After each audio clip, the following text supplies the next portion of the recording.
You're in the dim underbelly of the Great Palace, Constantinople, the year 540. The air hangs thick, laced with the tang of damp stone and something sharper brine from the Bosporus seeping through cracks, mingled with the metallic bite of fierce sweat. Your fingers brush the rough-hewn wall, cold as a grave, while torchlight flickers, casting shadows that twist like supplicants in agony. A woman's voice echoes from the chamber ahead, not a scream but a low keen, like wind through a cracked aqueduct, words in Greek you half grasp, pleas for mercy, fragments of psalms. Chains rattle softly, a rhythm like oars in a slave galley. You taste salt on your lips, your own pulse hammering in your ears. Footsteps approach heavy, deliberate, the scrape of sandals on flagstone. The door creaks open, revealing a silhouette in imperial purple, his face half-lit, eyes unblinking as a basilisk's. She is led in, wrists bound, her gown torn at the shoulder, revealing not flesh but the bruise of yesterday's inquiry. He nods once, and the guards withdraw, leaving silence broken only by her ragged breaths. They don't know yet that this machine, oiled by law and shadowed by spite, will grind on for decades, devouring not just bodies, but the very idea of innocence. Before we go further, I need to be transparent. What you're about to hear involves systematic torture and sexual violence against women, framed as justice for dishonor, adultery, prostitution, unchastity in the eyes of the state. These details draw from primary sources like Procopius of Caesarea's Anecdota, The Secret History, written around 550 CE and hidden until its rediscovery in 1623, corroborated by the Corpus Juris Civilis, Justinian's legal code, promulgated 529–534 CE, and archaeological traces of Byzantine confinement sites excavated in the 20th century, such as the remnants of monastic prisons near the Asian shore. Peer-reviewed scholarship, including Anthony Caldelis's 2010 edition of The Secret History and Judith Herrin's Women in Purple, 2001, affirms the broad strokes of these punishments. While debating Procopius's polemical exaggerations, he was a court insider, turned critic, his text, a venomous invective against the regime.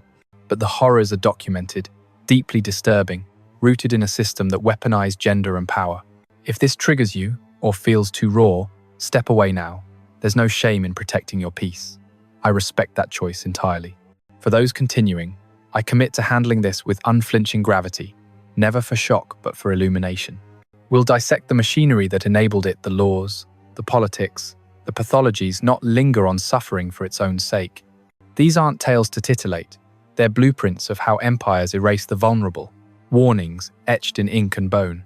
By remembering, we dismantle the blueprints still circulating in modern guises. Honor killings, masked as culture, surveillance states policing wombs, leaders who outsource cruelty to the system. History isn't spectacle.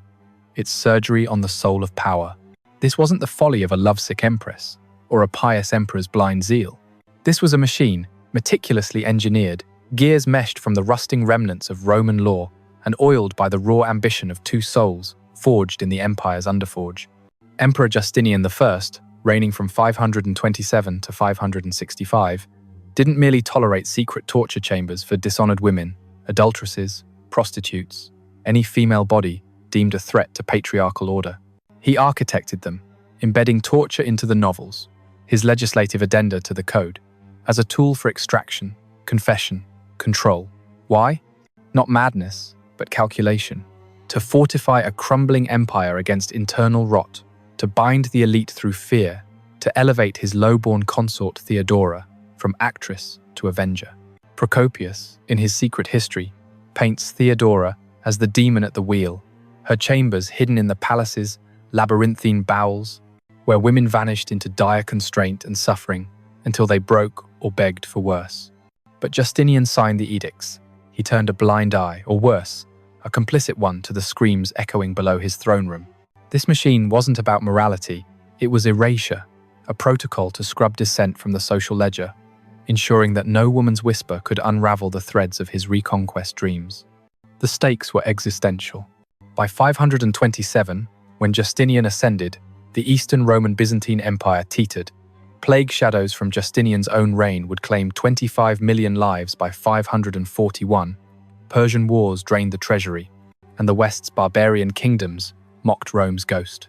Social hierarchies, rigid as aqueduct stone, demanded purity from women to mirror the states. An unchaste wife mirrored a disloyal province, a harlot the empire's moral decay. Justinian's reforms divorce eased for abused wives. Rape redefined as theft from the father sound progressive in isolation. Per Judith Evans Grubbs's Law and Legal Practice in the Age of Justinian, 2013. Yet they coexisted with Novel 134-539, mandating torture for adultery probes, slaves, and free alike racked until truth spilled like blood. Modern parallels sting. Think Taliban edicts veiling women to purify society, or number Me Too, exposing how honor codes silence survivors. The central question isn't whether you can stomach the details, Procopius spares none, though scholars like Caldelis note his hyperbole. It's whether you're willing to remember the machinery, to see how unchecked power transmutes piety into pathology. If you believe these silenced voices deserve amplification from the archives, consider subscribing. Every engagement unearths more from the dust of forgotten codices, ensuring the machine's blueprints don't rebuild in silence.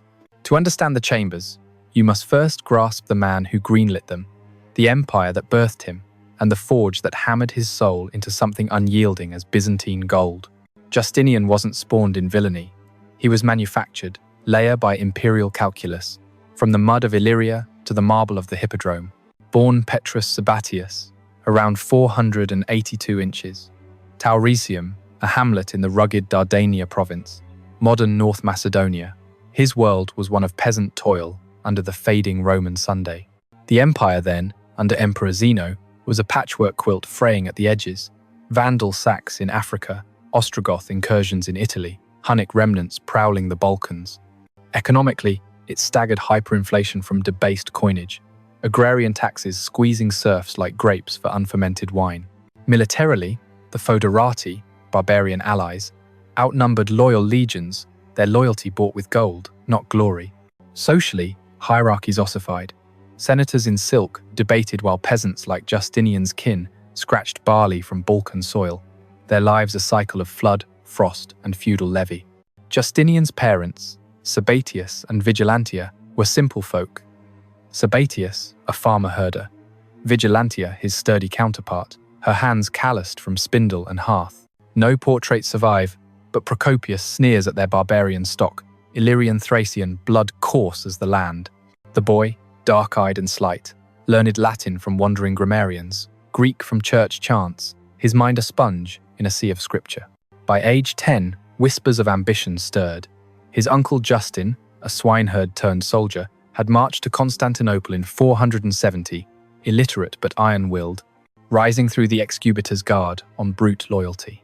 Justin summoned the boy in 497, age 15, to the capital, a city of 500,000, its forums buzzing with philosophers, its alleys reeking of spiced fish and offal.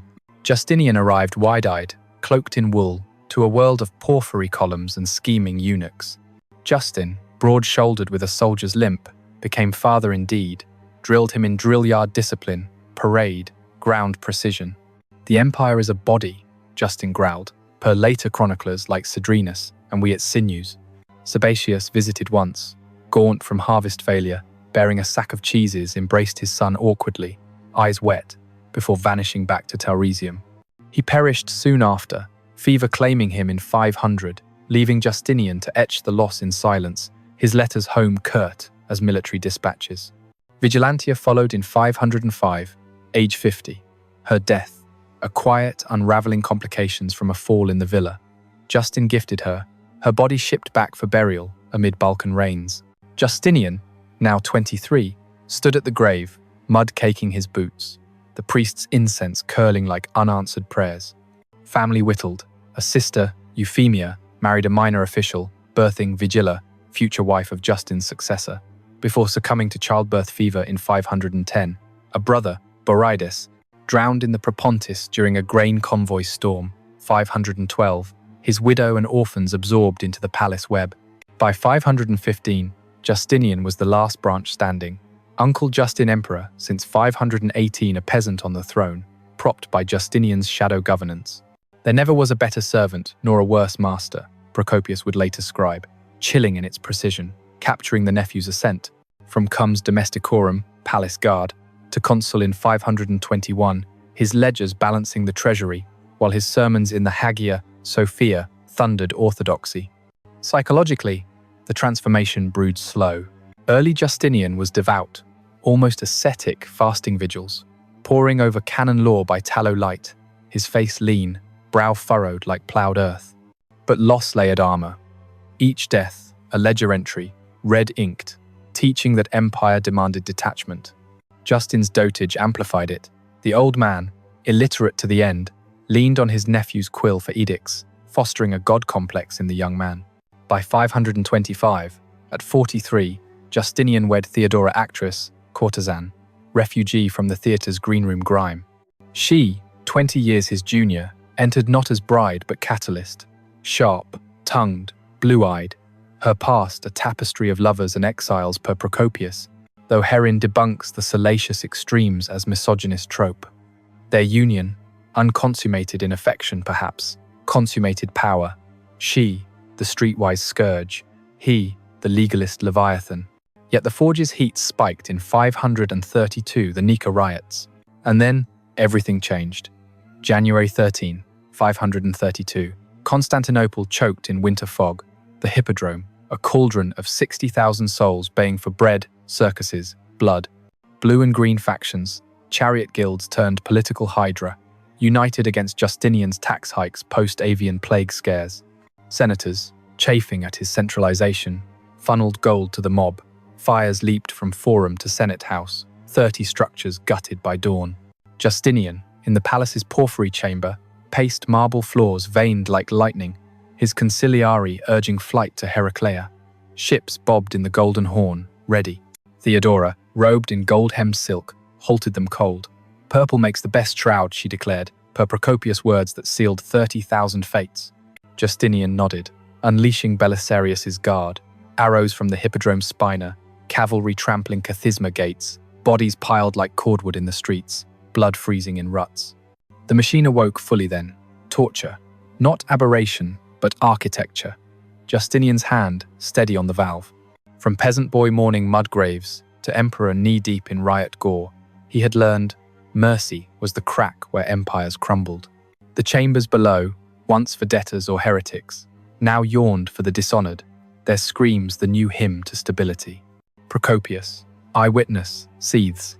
Justinian laughed at tortures, his piety a mask for the void. This wasn't elevation, it was elevation's price, paid in women's silence. What I'm about to describe isn't random sadism, the fever dream of a vengeful consort. It's a system, 5 interlocking acts, each calibrated to dismantle not just flesh, but fidelity to husband, state, God. Justinian's novels codified it. Adultery as stuprum, a theft from the patriarch, probed by torture, quaestio, confessed under duress, punished by exile or worse. Theodora operationalized the shadows, her secret dungeons in the palace's substructure, vaults below the Augustan, per Procopius, unlit, save for braziers, walls etched with prior pleas. These acts targeted adult women, 18 and above, their dishonor, a proxy for imperial insecurity. A loose tongue in bed could spark a loose alliance in Senate.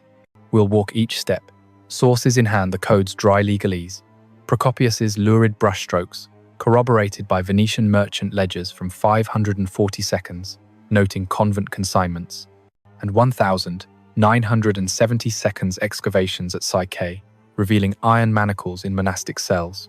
This machine didn't seek truth, it sought submission, turning potential rebels into ghosts.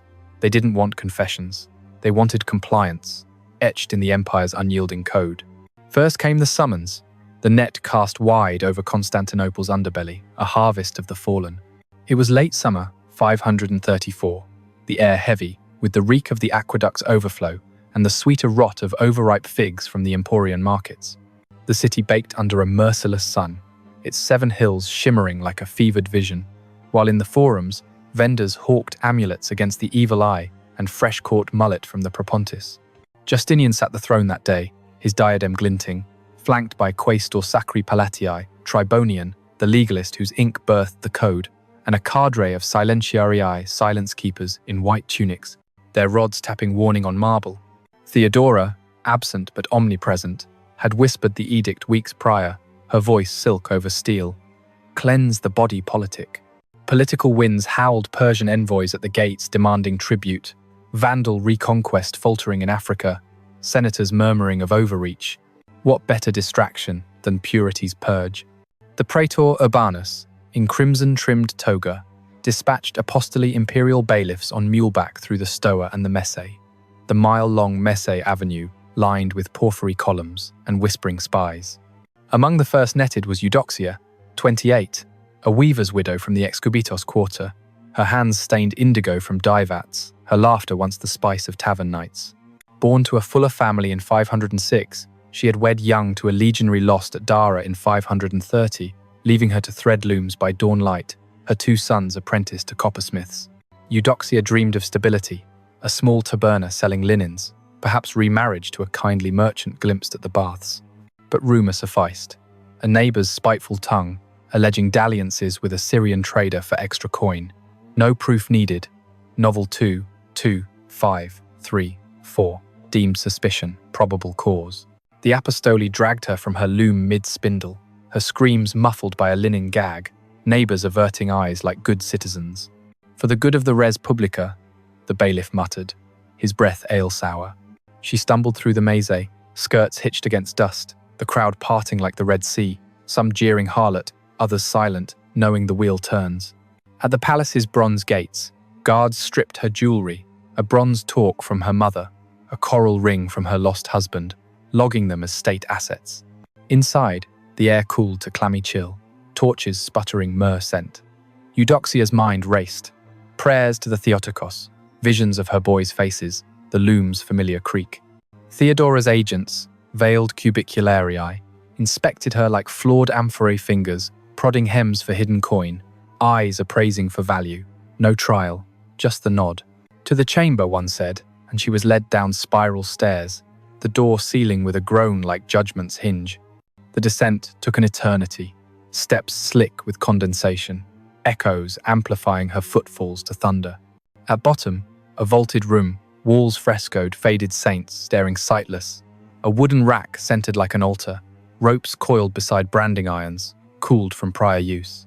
Eudoxia's wrists were bound to the frame, her gown unlaced to the waist, not for violation, but exposure, the system's cold calculus. Vulnerability breeds candor. The Inquisitor, a Chartularius with ink-stained fingers and a face like weathered parchment, began softly.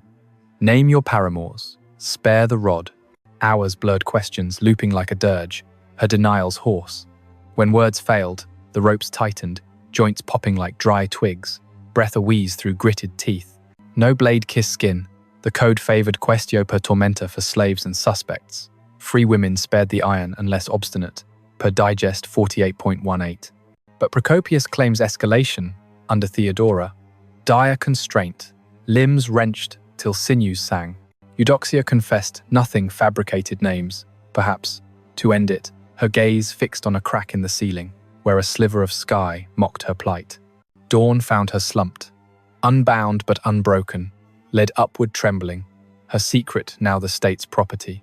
This wasn't about one widow's whisper. This was the intake valve of the machine, designed to flood the system with assets women reclassified from citizens to contraband, their labour or silence requisitioned for imperial ends. Procopius tallies over 500 inches this sweep alone, harlots from the forum's peristylon, rounded like stray goats, their cribs emptied by torchlight. What it revealed about power, gender as the empire's soft underbelly, police to prop the hard hierarchy. Husbands, per novel 117, risked flogging for pimping via inaction. Women bore the lash alone. Broader patterns? Echoes in Roman Lex Julia, 18 BCE, but Justinian amplified, tying morality to taxation dowries forfeited, convents funded by fines. Modern parallels abound. Iran's Zina laws torturing immoral women for protest, or US. Vice squads in the 1,920 seconds, raiding speakeasies, bodies as battlegrounds. Scholars debate. Caldelis argues Procopius inflates for effect, yet the code's torture clauses stand unrefuted, corroborated by papyri from Antinopolis, 6th century, detailing adultery inquisitions. Long-term, it wove fear into the social fabric, women self-censoring, alliances fracturing Justinian's reconquests funded, ironically, by the very stability bought with screams. They didn't want justice. They wanted a ledger balanced in red, ghosts who paid their dues without protest. Eudoxia emerged, not shattered, but scarred her eyes vacant as the Bosporus at dusk. Yet her silence, a seed of subversion, whispered later to a sympathetic nun. But the machine didn't halt at arrest. It probed deeper, turning suspicion to spectacle in the second act, where households cracked under the Inquisitor's gaze. Winter gripped Constantinople in 536, snow veiling the Theodosian walls like a shroud, the wind off the Black Sea carrying flakes that stung like sand from Libyan fronts. Inside the palace, braziers crackled in the consistorium, their smoke curling acanthus leaves on vaulted ceilings, while Justinian conferred with Magister Officiorum Hermogenes on plague quarantines, 25% dead in some quarters, bodies carted to mass pyres. Theodora, in her apartments, hung with Egyptian silks, paced fur rugs from Persian tribute, her mind on purer plagues, the moral contagion of elite dalliances threatening court cohesion. Political context simmered Ostrogoth King Theodahad's envoys in the city, plotting Ravenna's fall. Senators like the Patricius Basilius rumoured lovers to their wives' rivals, whispering sedition. The season's chill amplified isolation, families huddled by hearths, unaware speculators, palace spies, tallied indiscretions like tax rolls. Enter Valeria, 32, daughter of a silk merchant from the Zeuxippus Baths district, her life a tapestry of privilege frayed by widowhood. Married at 18 to a Scalarius guard who fell at Callinicum in 531, she managed his estate with quiet acumen, overseeing looms in the Gyneconitis. Her chambers scented with attar from Damascus caravans. Her evenings spent in symposia, debating Neoplatonism with grammatici. Valeria, olive skin with hair coiled like laurel, harboured a secret flame. An affair with a Cappadocian envoy, 35, met at a banquet, their trysts stolen in garden alcoves under moonlit cypresses. She thought it passion, not peril. He, leverage. But a jealous maid, bribed by a rival house, penned an anonymous libellus to the quaestor. Valeria consorts with barbarians, undermining the oikumene. Novel 134 ignited. Examination under torture shall be made, without exception, of the whole household. Dawn raid, 20th of January Apostoli, hammering her bronze-bound door, her steward protesting in vain as she was hooded, led through slush-choked alleys, the city's lamps guttering like hope. The chamber awaited, deeper this time, a sub-vault where the palace's foundations met Thracian bedrock, air stagnant with old sweat and vinegar used to revive the fainting. Valeria's gown, Tyrian purple edged in gold, was stripped to a shift, her arms pinioned to Eculeus, the little horse, a beam tilted for strain, weights dangling from ankles. The Inquisitor, lantern-jawed with a scar from Viminacium, circled slowly, his stylus tapping a wax tablet. The envoy's name, the Knights. Spare your kin. Her household cook, 45, a freed Thracian, maid, 22, the betrayer, porter, 50, gnarled as olive wood, were racked in adjacent cells, their cries bleeding through stone, like distant thunder. Valeria's thoughts fragmented, her late husband's locket at her throat, cool against fevered skin, recipes for rose conserve she'd never share. The envoy's laugh, now a noose. Tension-coiled questions in Greek, then Latin, her denials a litany. When resolve hardened, the tilt began, ropes hauled, vertebrae grinding, breath a rasp. No fire touched her, the system preferred psychological siege, per digest 48.1 8.10, torment to break the will, not the body outright. Hours later, confessions tumbled, fabricated, frantic from the maid. Valeria echoed to end it, her voice a threadbare whisper. Released at dusk, she staggered home, the snow melting to slush underfoot, her household scattered, cook exiled, maid reassigned. This act exposed the machine's genius, not individual ruin, but familial fission, turning homes into hornets' nests of accusation. Procopius decries it as Theodora's spiteful calculus, women like Valeria, collateral in elite purges, their dishonor pretext for property seizures funding Belisarius's Italian campaigns. Power structures laid bare. The code empowered slaves to testify against mistresses under torture, inverting hierarchies to imperial ends, servi, as state snitches, per Bloom's 6th century annotations. Fits broader Byzantine patterns. Ecloga, 741, under Leo III, echoing Justinian's probes, torture as truth serum for heresy too. Modern echoes, Stalin's purges, racking families for one member's disloyalty, or Saudi Mutawa raiding homes on whispers. Debate rages. Jeffrey Greatrex in Historia, 2005, calls Procopius reliable on mechanisms, unreliable on motives, yet Antinopolis, papyri, confirm household questions in 540 seconds, fines flowing to the aerarium, impacts lingered, society atomized, women isolated, birth rates dipping as fear, chilled beds, Justinian's demographic woes exacerbated, his golden age gilded with ghosts. He wasn't punishing vice, he was pruning the tree of state, branches snapped to feed the reconquest fire. Valeria survived, her estate halved, but her letters smuggled to a cousin in Ephesus, whispered, resistance, seeds in the wind. What happened next reveals the confinement's cruel poetry, the third act where freedom's illusion curdled to cage. Spring bloomed treacherous in 537, cherry blossoms dusting the palace gardens like false snow, the air alive with nightingales, and the distant clang of shipwrights refitting the Dromon's fleet for Sicilian strikes. Justinian, gaunt from ascetic fasts, reviewed mosaics in the nascent Hagia Sophia Anthemius's domes rising like divine eyes, while Theodora hosted Theotokoi nuns in her oratory, their chants masking edicts drafted below. Context crackled, bubonic plague's first waves lapping Egypt, grain shortages sparking bread riots in the Amphipolos districts, Gelimer's vandal defeat fresh, but logistics, snarled by unreliable elements, code for women whose idleness bred vice. Novel 51537, mandated convents as reformatories, state-funded yet state-seized, their abbesses reporting to the eparch. Sophia, 24, a former hetera from the Torobolium, the bull sacrifice grounds turned pleasure grove, embodied the net's mid-tier catch.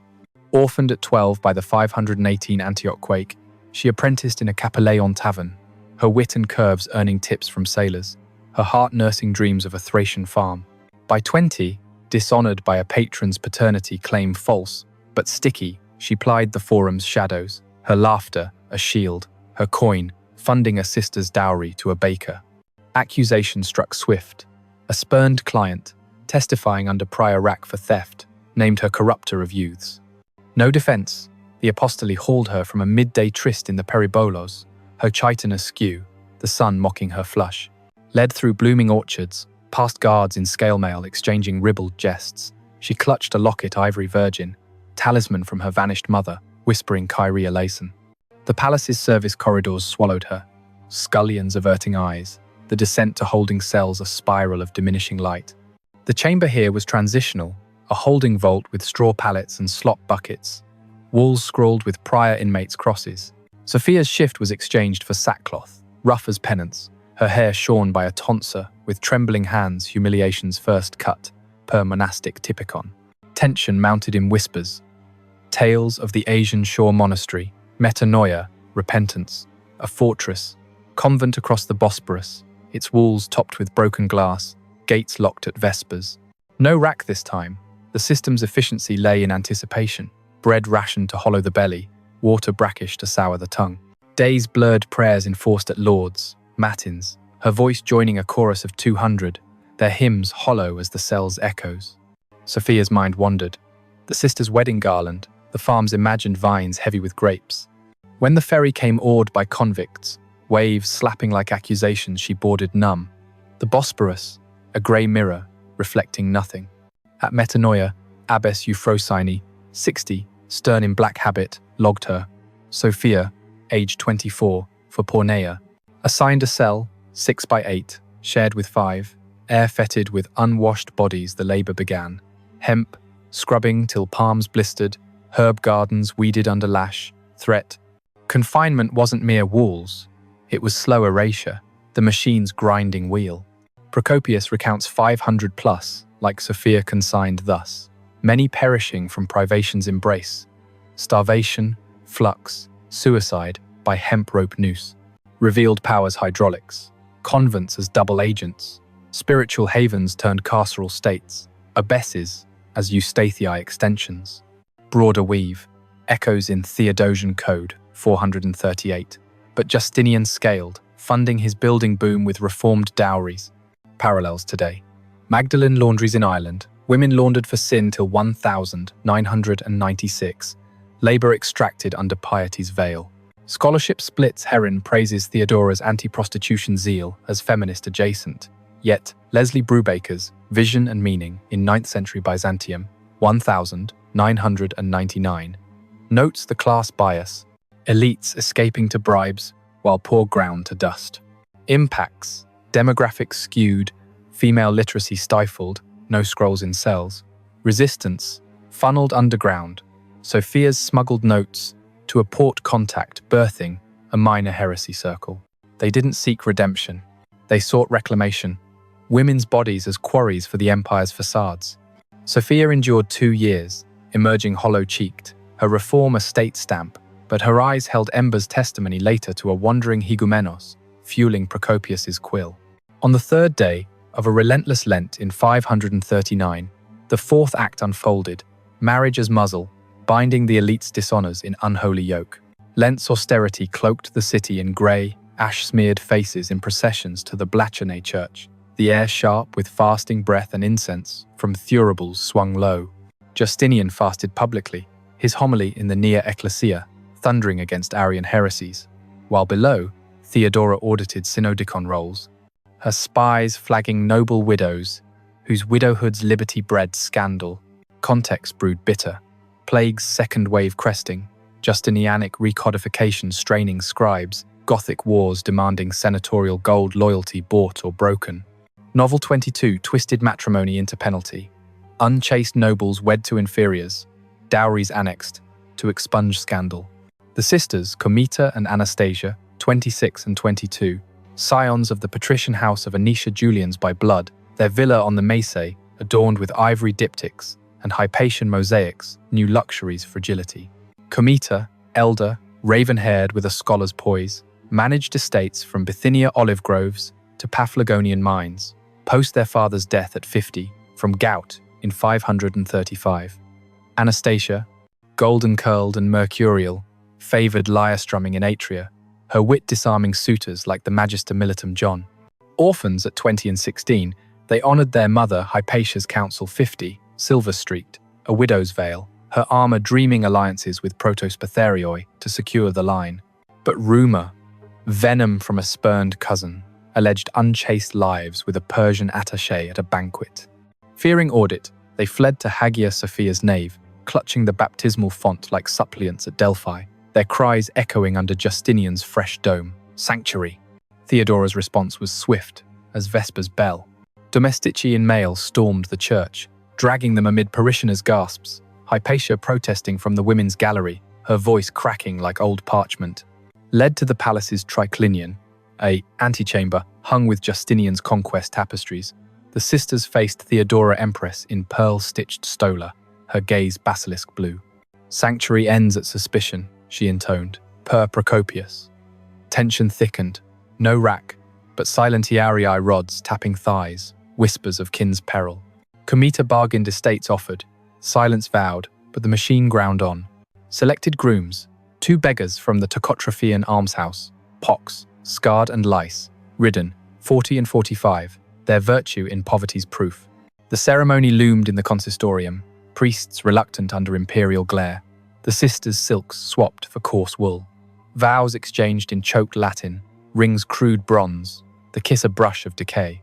Hypatia attended, face ashen, her hand trembling on Comita's. Post-nuptial, the husbands elevated to hypostrategoi magistrates to launder the match, their villas seized for plague hospitals.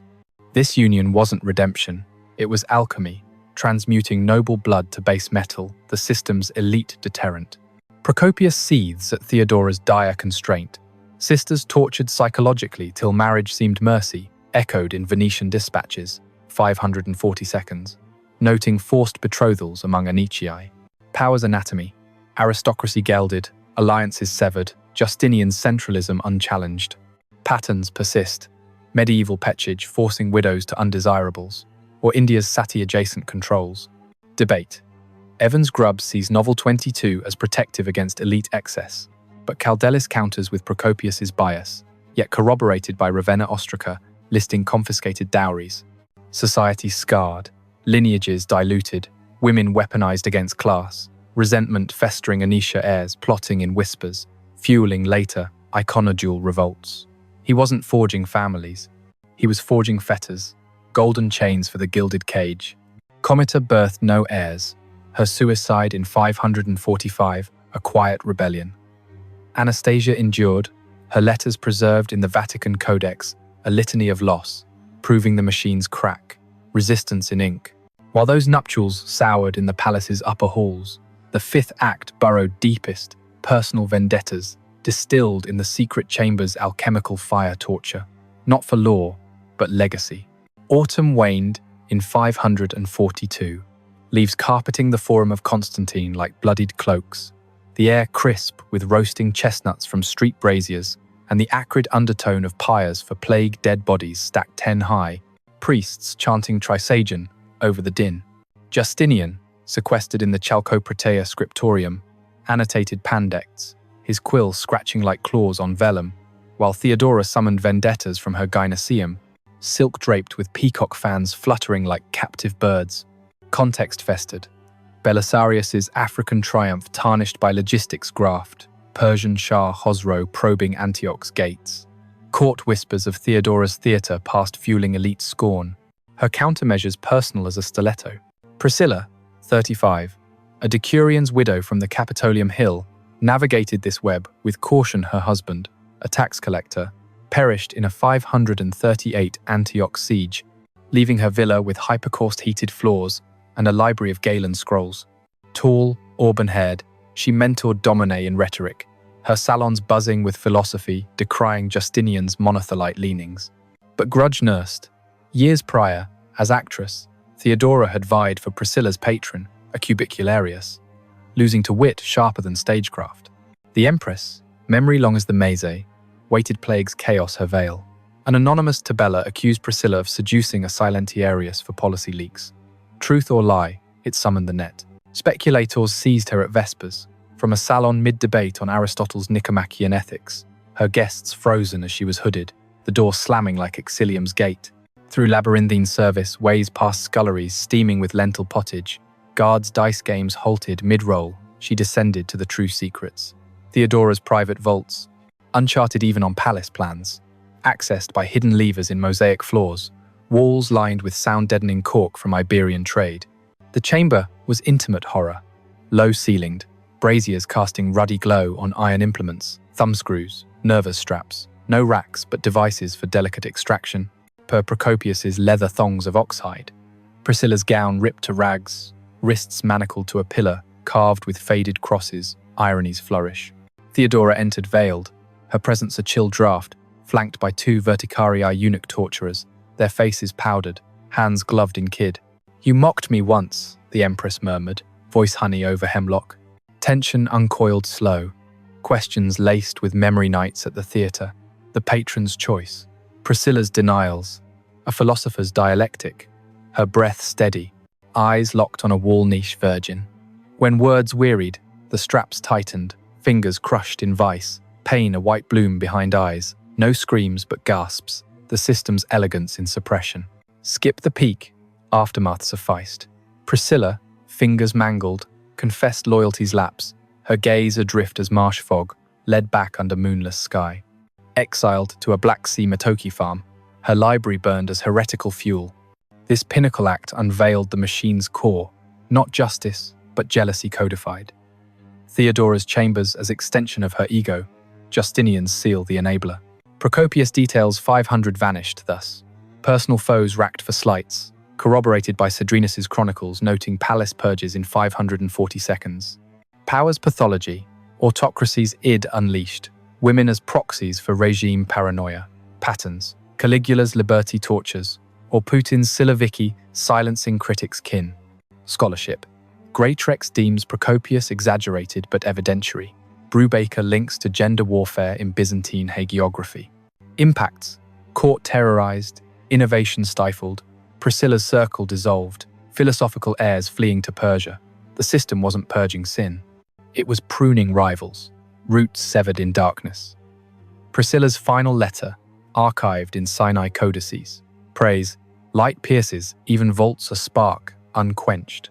If you're still here, it's because you sense the weight of witness, the moral muscle in refusing forgetfulness. What follows tests deeper the fracture, where even machines falter. You can pause, breathe, no chain binds you. For those pressing on, let's trace the rift together, where cruelty's excess birthed its undoing. While Justinian's machine devoured the dishonored, he erred crucially, aiming its blades at the empire's sinews, not just its fringes, igniting sparks that nearly torched the throne. The breaking point crystallized in the Nika riot's afterglow and Theodora's overreach, but rooted deeper in the alienation of the Heteraria, the Guards' brotherhood, and the Church's unyielding spine. Conspirators coalesced quietly. Belisarius, 34, the Magister Militum per Orientem, golden-haired Scythian by adoption, whose vandal victories masked resentment at Theodora's meddling, torturing his Dorophori, spearmen, for rumoured dalliances, per Secret History 3. Photius, his notarius, 25, sharp as Cappadocian flint, scourged like a galley thrall for loyalty probes in 536, his back a map of welts. Silverius, Pope of Rome, 50, tonsured Lombard, exiled in 537 for Monophysite sympathies, his see stripped by Justinian's orthodoxy wars. And the women themselves networks of exiles, like Eudoxia's loom sisters, smuggling wax tablets to Higumenoir in the Studian monastery, their missives coded in psalm verses. The rod blooms in secret, Psalm 110. Motivations layered. Belisarius chafed at emasculation, his legions unpaid while harlot fines gilded palace domes. Photius burned for vengeance, his youth forged in court shadows. Silverius, for faith's purity. Rome's keys his shield, the women for survival's fury, their dishonour a veil for systemic rape of rights. The plot unfolded in whispers, autumn 537, amid plague pyres smoking the Execution quarter. Photius escaped to Belisarius's camp outside the walls, forged pacts, Silverius's envoys via Ostrogoth couriers, women's networks via convent laundry carts, linen bundles hiding libelli. Aim, not regicide, but exposure smuggle Procopius's drafts, then circulating as samizdat, to Persian spies, leak quaestio tallies to the Patriarchate.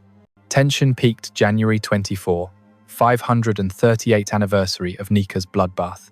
Present tense grips, fog shrouds the Augustion, Belisarius's Bucellarii, house troops, mass in the Praetorium, swords oiled, cloaks muddied. Photius slips the palace postern, heart pounding like war drums, a satchel of codices underarm. Guards challenge, who goes? His blade flashes, throat slit quiet, blood warm on cobbles. Inside, the consistorium hums. Justinian drones on digests. Theodora fans herself with ivory. Photius bursts, satchel spilling libelli, scattering like leaves. Titles screaming, Theodora's vaults, adultery's racks. Chaos erupts, silentiari lunge. Photius parries, a dagger grazing Justinian's sleeve, purple rent. The emperor staggering back, face ashen as unleavened bread. Treason! Theodora shrieks, her veil askew. Belisarius's horns blare from the walls, legions marching thunder of hobnailed boots, the mob swelling from amphitheatres, cries of Basileus Tyrannos. Silverius's partisans torch the Praetorium archives, flames leaping to the Chalca gate. Justinian's death. No blade found the mark that night. Guards swarmed. Photius cut down mid-lunge, his body hauled to the Taurobolian for spectacle, crucifixion. But the wound festered. Belisarius feigned loyalty. His legions encamped for security, extracting grain concessions. Silverius reinstated briefly, his synod condemning questions as heretical torments. Women's networks endured. Their laundries are underground post, feeding exiles to Gothic courts. Immediate chaos, Senate purge, 20 patrici exiled to Cherson, plague exploited, divine wrath sermons, curbing inquisitions. Power transferred uneasily. Justinian clung, but Theodora's chambers sealed, her dire constraints whispered taboo. Conspirators scattered. Belisarius to Italy, golden but leashed. Silverius poisoned in exile, 538, his see a puppet. The machine devoured its sparks, yet cracked novel 134, amended 544, torture discretionary for free women, a nod to backlash. This is what happens when the machine overheats. It sparks, singes the hand that oils it but rarely shatters. Justinian ruled on, his edictum recte vivendi, 556, preaching virtue, while vaults echoed fainter. The system survived, mutated later emperors like Maurice echoing the probes, but with church oversight. Chaos birthed caution, reconquest slowed, orthodoxy softened, women's reform shifted to education edicts, yet the blueprint persisted, ghosts in the gears. Justinian erred not in cruelty, but excess stabbing the soldier's heart, the church's conscience, the widow's web. The empire endured, but scarred, its purple threadbare at the seams. In the quiet vaults of the Vatican Library, the 6th of March 1623, a monk named Nicetas of Thessalonica pried open a codex bound in worm-eaten vellum, dust motes dancing in candle glow like vengeful spirits. His fingers, calloused from scriptoria toil, trembled as Greek uncial unspooled. Procopius's Anecdota, the secret history, hidden since the author's death circa 565, copied furtively by iconodule monks, fleeing iconoclasm in 726. Heart-pounding heresy or revelation. Nicetas traced passages on Theodora's chambers. 500 harlots consigned to death's antechamber, sisters yoked to beggars after unspeakable woe. The air thickened with aged parchment's musk, his breath fogging the page. Outside, Rome's spring rain pattered, mirroring Constantinople's long-lost storms. Scientific scrutiny followed. 19th century philologists like Hori dated the palimpsest to 6th century Ravenna script, ink analyzed via spectroscopy in 2005 confirming Byzantine pigments. What it proved, not mere libel, but skeleton keys, corroborating code torture clauses, monastic ruins at Metanoia excavated in 1,920 seconds, yielding manacles and suicide ledgers. Venetian trade logs noting consignment ships in 530 seconds. Why it matters pierces now, 1,500 years on. This machine wasn't Byzantine aberration. Its archetype powers reflex to control via the body's betrayal, women's dishonor, the canary in autocracy's coal mine. Psychological insight. Justinian's pathologies, per modern lens attachment wounds from peasant losses, fueling detachment. Theodora's trauma from theater's gaze birthing voyeuristic vengeance mirror tyrants, from Stalin to Assad, outsourcing hate to systems. Connects to today. Number NSARS in Nigeria, where prostitutes are beaten for protest. Afghanistan's bad chambers for immoral girls. Even digital panopticons. Algorithms, flagging suspicious women on social feeds.